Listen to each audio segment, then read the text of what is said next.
Hi guys, I'm George. Welcome back to my YouTube channel. Today I'm back in my local park and my favourite park in London, and that's Battersea Park.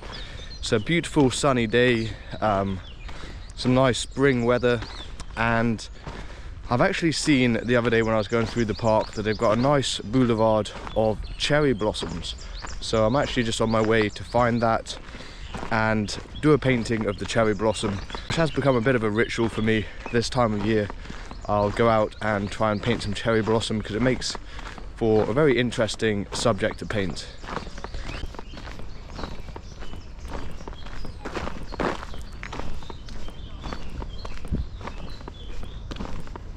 So just up ahead we've got this boulevard of cherry blossom trees, and it seems like quite a few other people have come out to take some pictures.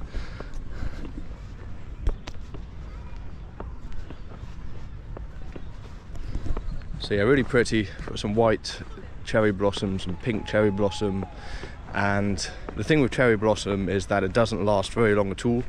So you really have to, if you want to capture it, you've got to go out and paint it or photograph it whilst it lasts. So I'm all set up to paint the scene behind me. I've angled my panel so that it's not getting too much dappled light from the tree and the sunlight breaking through the tree. And I think this should make quite a nice scene to paint. Remember, subscribe to my YouTube channel and let's start painting. I'm painting on a primed canvas that I've taped to a plywood board and toned with raw umber paint, making a warm brown imprimatura. Here I'm sketching the perimeter of the path which runs between the cherry blossom trees. I'm now placing the tree which is closest to the foreground on the left of the composition. I'm trying to place the branches as accurately as possible, as the closer I can keep my drawing to what I see in nature, the easier it will be to stay in control of my painting, as it can get quite confusing if you place significant shapes in a generic way, and by drawing accurately it will really help me to render a more realistic scene, as I'll be able to better reference the smaller details and intricacies in the form of the tree later on when I start adding the final details.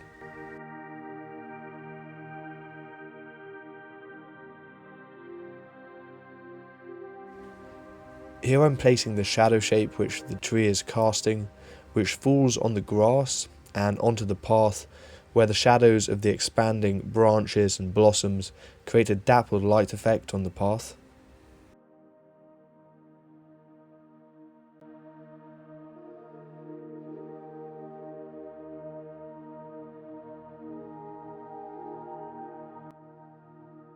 And now I'm placing the tree on the right of the composition and the subsequent trees receding back along the path.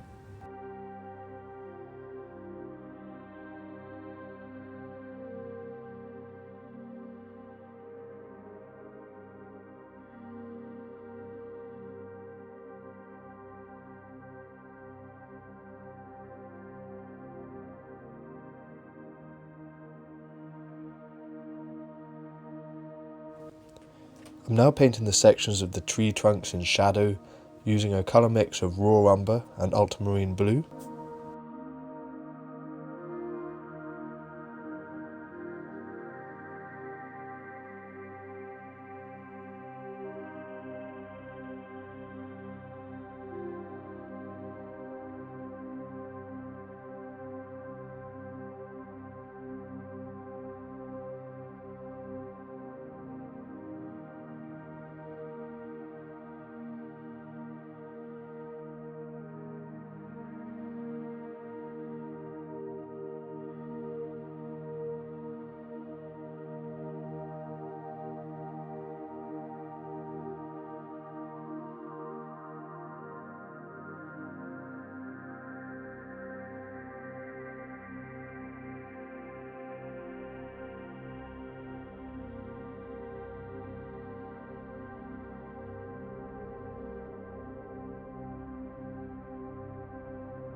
Using a hog hair filbert brush, I'm now painting the sky, which is breaking through between the branches of the cherry blossoms, and it creates quite a distinctive shape, almost like that of a point of an arrow, which points towards the centre of my composition, helping the viewer's eyes stay within the painting.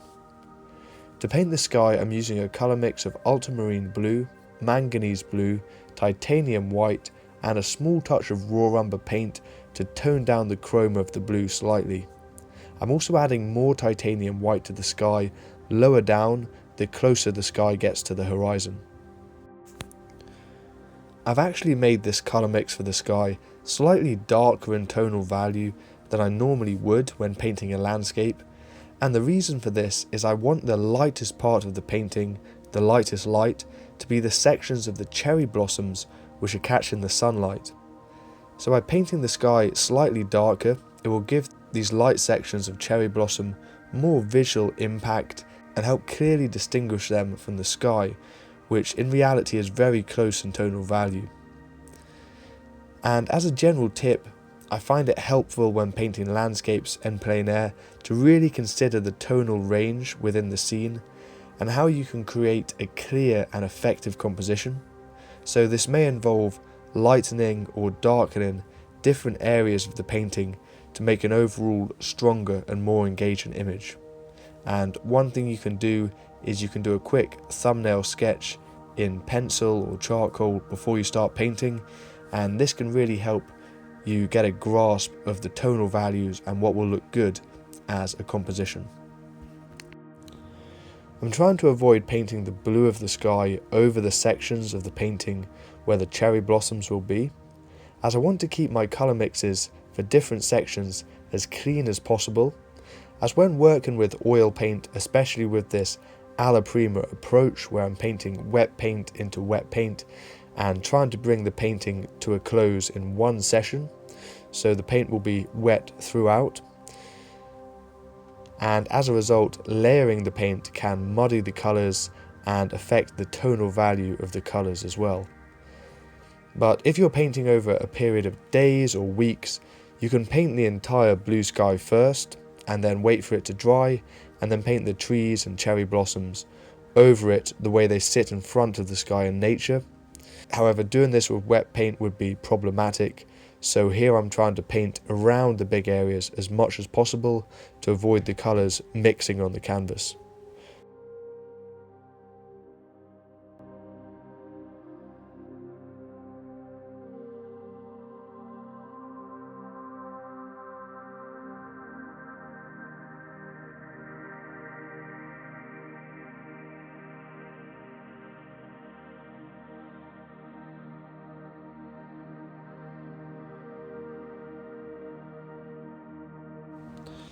Here I'm painting in the grass in the foreground using a filbert brush and a colour mix that I've made on my palette, and unfortunately the part where I laid in the cherry blossom hasn't been captured by my camera, but basically what I did is I made two different colour mixes on my palette for the white cherry blossoms, one which is a light mid-tone grey and another mix of just titanium white with a small touch of cadmium yellow for the sections of blossoms which are getting lit by the sunlight.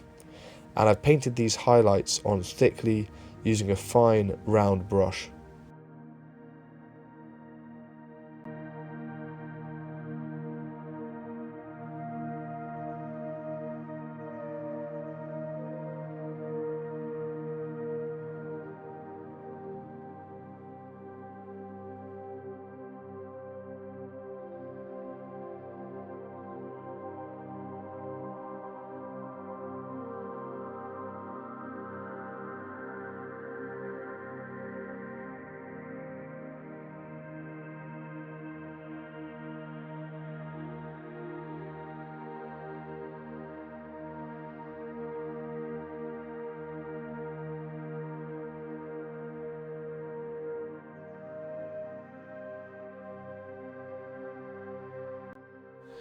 As the shadow of the tree is a cast shadow, the edge of the shadow is sharpest closest to the tree casting it, and the edges get gradually softer and more diffuse as it goes further away and takes on this dappled light effect on the path.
Here I'm adding small white dashes of paint to the ground for the fallen petals of blossom. In order to make them look realistic in the scene and not just like white dots of paint, I'm making sure that the hue and value of the petals relates to the light and shadow within the scene. So I'm not just using pure white. For example, the petals which sit on the section of ground which are cast in shadow by the trees, I add ultramarine blue to the colour mix so they look like they're in shadow, whereas the petals in light, I'm just using a colour mix of titanium white with a touch of cadmium yellow to paint these.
Using a fine round brush with a fine point, I'm now adding two figures into the scene, walking down this boulevard of cherry blossom trees.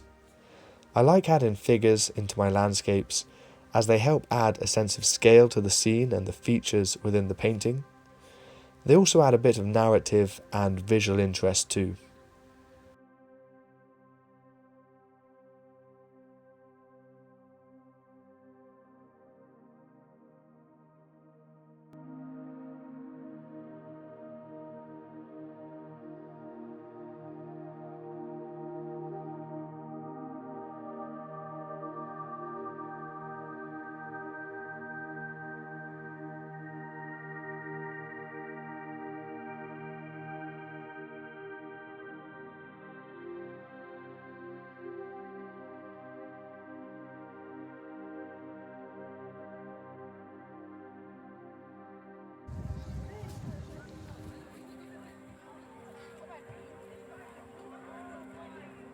So I've finished painting the cherry blossoms here in Battersea Park.